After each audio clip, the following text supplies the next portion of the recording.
Okay, guys, welcome back. A guy has emailed me his story, and this one is a bit of a roller coaster. Involves a bar girl from Phuket. It seemed to get along and start a relationship, but like most, it ends in tears. So yeah, let's jump into this one. A little bit of background. I had been to Thailand a few years before this story, and I quickly became addicted to the nightlife out there. I know it's not for everyone, but I like the idea of buying girls drinks and having fun with them without any strings attached. It's really not just the older men that can get addicted to that place. I loved it and couldn't wait till one day return. So let me start my story, and hopefully, your viewers can take it as a lesson or have a laugh. I don't care, I just fancy sharing it. Me and a friend of mine flew to Phuket for a short trip so we could spend days at the beach and nights having fun on the adult playground that is known as Bangla Road. I was pretty clued up, well, I thought I was, and had done some research about Thai bar girls and how they can be extremely convincing liars and how they can make you believe that they like you, even love you. That being said, I know it can work sometimes. There are plenty of stories about foreigners with bar girls that are very successful. But in general, most stories end badly, and the game they play is just for money. Fair play to them, it is a business, after all, and if foreigners fall for that, then it's not exactly the girl's fault. Like I said, I had been to Thailand a few years before, just to Bangkok, but it was my friend's first time in the kingdom. I think it's great seeing people experience Thailand nightlife for the first time. They feel like a rock star and a kid in a candy store at the same time. Everywhere they look, there will be a beautiful Thai girl that they will fall in love with. I'm sure we all remember our first time. Anyway, after a couple of nights exploring the playground in Phuket, buying lady drinks, flirting, and temporarily falling in love with a new girl every 5 minutes, my friend met a stunning girl he was smitten over. They were all over each other. He couldn't get enough of her from the moment that he saw her. She had reeled him in good and proper. He wanted to keep going back to the same bar so he could see her. I told him to go have fun with her, but don't do anything stupid like blowing all your cash on her, falling in love with her, or paying for her to leave the bar for good. He went to see her again, and I hit Bangla Road on my own to get into some mischief with the beauties down there. I remember going to an Australian bar, and the waitress there was very flirty with me. She was clearly a professional, and if I had not done my research before, I could have quite easily fallen for this girl. I can really see how easy it is to get attached to a bar girl there. The next day, me and my friend went to chill on the beach, and my God, he had fallen hard for this girl. He would not shut up about her, telling me how he had a fantastic night with her and describing what they got up to.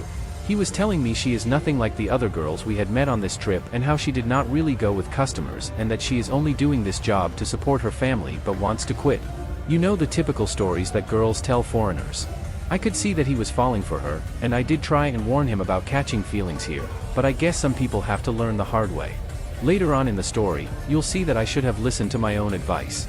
He then told me his new girl had a best friend at the bar that wanted to be set up with me. We were invited to meet them and go eat more with them in the afternoon. I told him straight that I did not want to go on any dates with a bar girl and that they are just there to have fun with inside the bar. However, I did tell him that at night I will come to the bar with him to meet the new love of his life and her friend. He agreed, even though he really wanted to double date, but I just wasn't interested in wasting my days with a girl I probably wouldn't have wanted to be with anyway. Once we arrived at the bar that night, I was introduced to a shy but very cute girl named Belle. She seemed nice, nothing overly special, and not the type I'd normally go for, but my friend wanted to barfind them so we could spend the night with them. Normally, before I barfind a girl, I like to move around the different bars to see which girl I'd really like to be with. But me being a good friend did not want to burst my friend's bubble with his new girl, so I accepted to pay him 300 baht bar fine for Belle, and off we went to party through the night. The night was actually pretty good. We had a lot of laughs and fun times. I really connected with Belle, but at that time, I only liked her as a friend, and I had no interest in spending more time with her. I even went home alone after we partied all night. Now, this is the part of the story where the problems begin. See, my friend was totally head over heels for his bar girl, and he wanted to go and see her pretty much every night. And I didn't want to go exploring new bars on my own all the time. I wanted to have fun with my friend as well. So most of the nights, I would join him, and of course, Belle would be there. At that point, I did not fancy Belle or even consider taking her back to my hotel. I merely looked at her as a friend and someone I could hang out with and have fun with while I'm in the bar. But that was all soon about to change.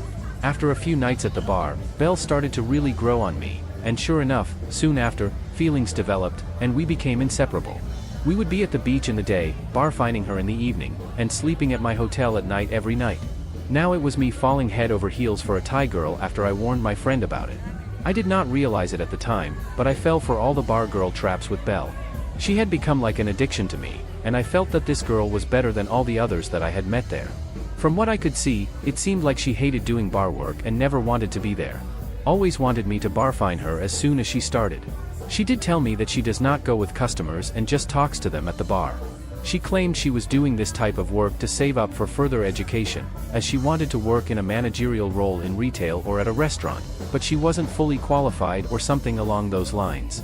I can't really remember, but whatever she said, I was eating up all the stories and believing every word that came out of her mouth. Looking back, I don't know how I went from not wanting to spend my nights with her to wanting to be with her every minute of every hour. It's really strange how Thailand works. Anyway, a couple of days before me and my friend were leaving, she did actually tell me that she loved me and she did not want me to leave her. I told her that I loved her too and I would be back with her as soon as I could. I really did not want to leave her, and at the time, it really sucked that I had to go. When the day finally came that I had to leave, my heart was heavy, and during the taxi ride to the airport, there was a lump in my throat holding back the tears. This was a completely new feeling for me. I thought I was clued up on how things work here, and I'd be the last person to fall for bar girl traps. Before entering the airport, I gave Belle my last 5,000 baht, even though she did not ask for it. I still wanted to give her a little something before leaving. I know it wasn't much, but I just wanted to show a little appreciation for the time that I had spent with her, even though I had paid for our days and nights together. I was so eager to get back to Thailand that on the plane before we even got to London, me and my friend had made plans for our next trips so we could see our ladies as soon as possible. The plan was to work as much as possible, taking on every overtime shift I could get my hands on, and then return to Thailand in 2 months. And that's exactly what I did. I think I had like 1 day off from work in the whole 2 months and saved every penny that I could. Before we knew it, we were back on that big bird heading back to the land of smiles to carry on where we left off. The excitement that I was going to see Belle again was overwhelming. After 2 months, I was still madly in love with her and couldn't wait to have her in my arms again. Once we landed in Thailand, we checked into the hotel, showered, and got ready. Then we headed straight to the bar where the girls were waiting for us. As soon as Belle saw me, she jumped up from her table and came running into my arms. It felt like we had been away from each other for 2 years rather than 2 months. The butterflies I got when holding her again was insane. I kind of knew deep down that I was in trouble, but I'd be lying if I said that I did not like the feeling. Me and Belle soon found ourselves spending every minute of the day together, doing the same things we did last time, going out to restaurants and the beach in the day, then barfining her at night and partying until ending the night in our hotel. It was a magical 2 weeks, to say the least. I realize now that I was bitten by the Thai bar girl bug. Sucked in and convinced myself that this girl is different and we could actually have a future together. But like so many men in Thailand, we are living in a fantasy rather than a reality. Me and Belle said our goodbyes again. There were lots of tears and promises to make us work. Those 2 weeks spent with Belle, my friend, and his girlfriend flew by, and we found ourselves on the plane yet again. My friend told me he is going to break it off with his girl because she dropped there and I need money because my mother is sick on him. I told him it was a good idea to break it off with her because the request for money would just keep coming, and her mother would always be sick. Luckily, Belle was different. Right? Wrong. I ended up returning to Thailand twice more that year to see Belle. I just want to say now that I was not and still am not rich by any means. I was working lots of overtime just to have enough to make all of these trips to Thailand.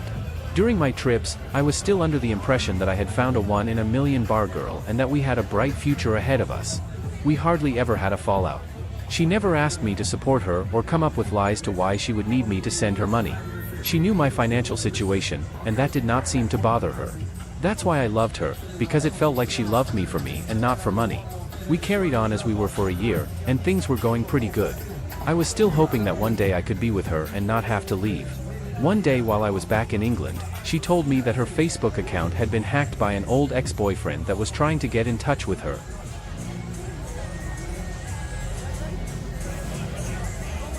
She had told me previously about her ex-boyfriend, and we had a brief encounter with him once in Thailand where he drove by on a bike pointing at us.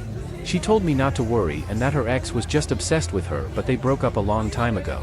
Facebook was the main way that me and Belle kept in contact, so I created a new one for her and tried to hide as much of her personal details as possible to prevent her ex from trying to find her. We carried on chatting on her new account where we even discussed more of our future plans. She wanted to get married, and we both moved to Bangkok where she could go to university and I could try and get some type of work. Looking back, it was just wishful thinking, and the chances of us having a rosy future were very slim. I was just blinded by love, though the feeling of living and working in Bangkok with Belle would have been a dream come true. Now here's a part of the story where it gets even more interesting. One day she messaged me asking me to call her as soon as possible once I finish work. I did not know what to think about this message. A million thoughts went through my head. I was expecting something like someone in her family is sick and she needs money, or that she has found someone else and wishes to break it off with me. So once I finished work, I rushed home and called her immediately. She told me she was pregnant and that the baby was mine. This was something I was not expecting. I quickly started doing math in my head, and it would have been around 5 months since I last slept with her. Wondering why she's left it this long to tell me, I replied, "Are you sure it's my baby?" To which she replied, "Yes, it's your baby. I have not been with any other guy since we met.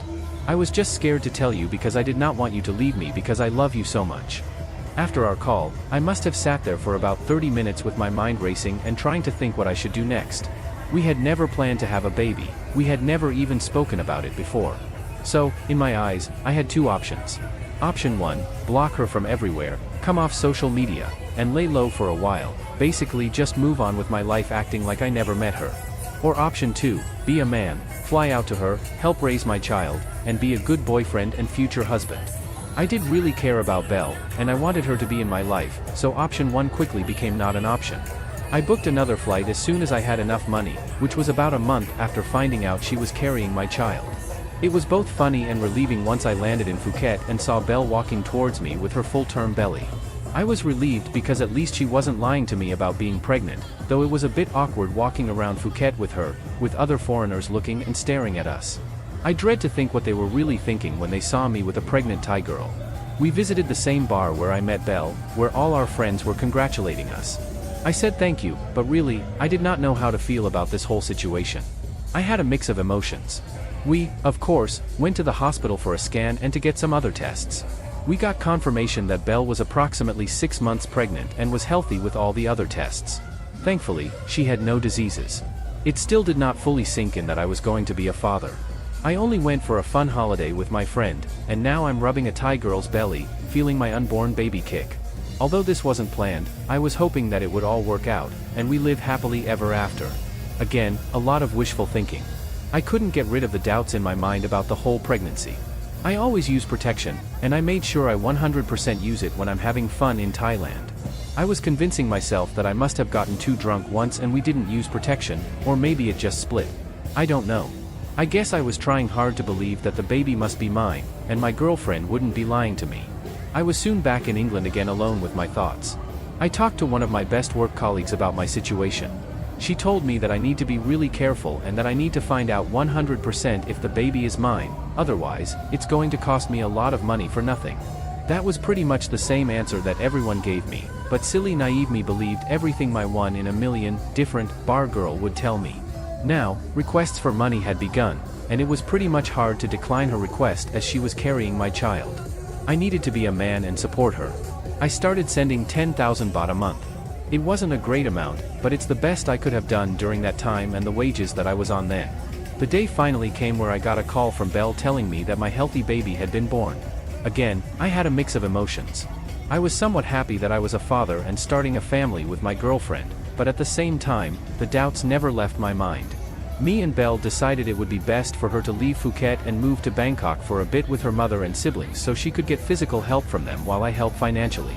I desperately wanted to see my child and my girlfriend. I hated the thought of being away from them and not being there to help. So, scraping the bottom of my bank account, I booked a flight to Bangkok to see my girlfriend and newborn child.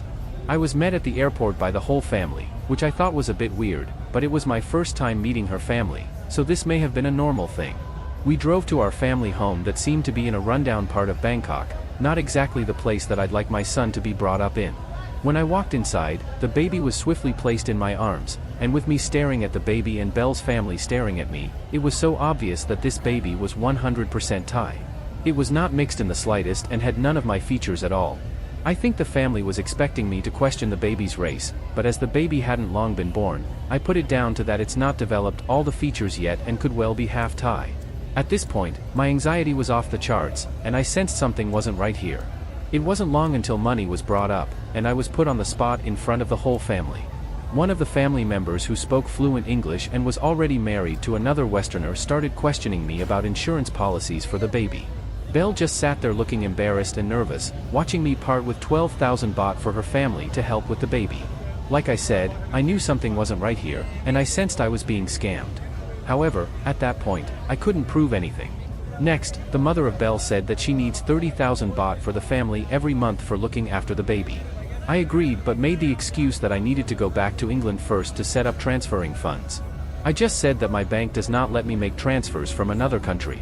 That was obviously a complete lie, but I did not have 30,000 there and then. Now I'm really into too deep.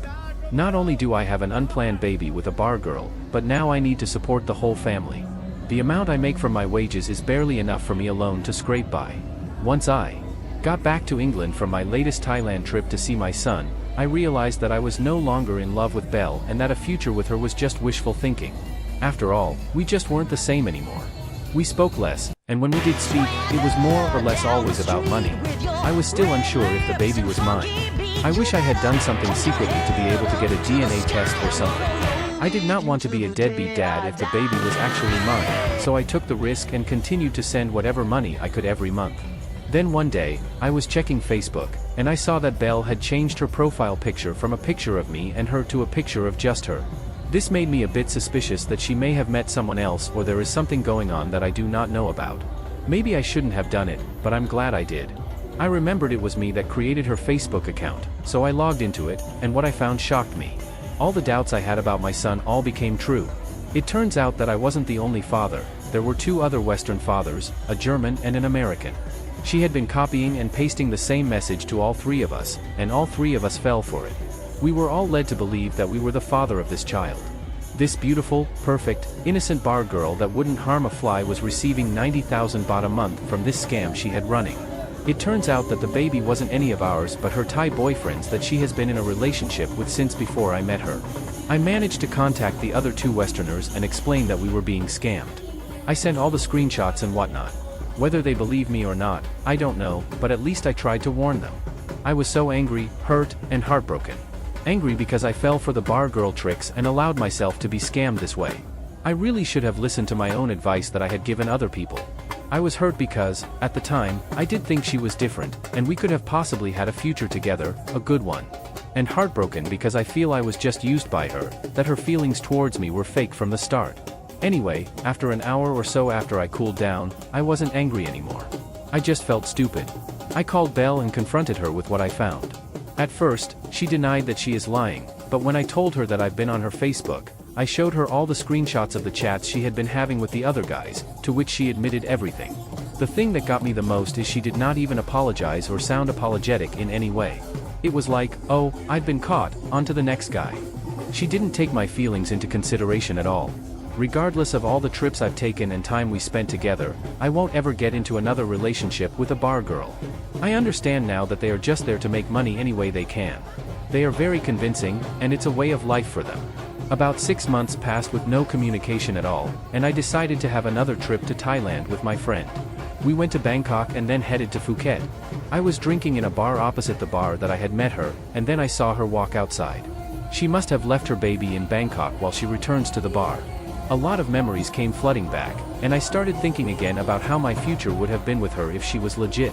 I was contemplating walking over just to say hi or something, I don't know, but I thought what would be the point. I drank my drink, left without her seeing me, and never saw her again.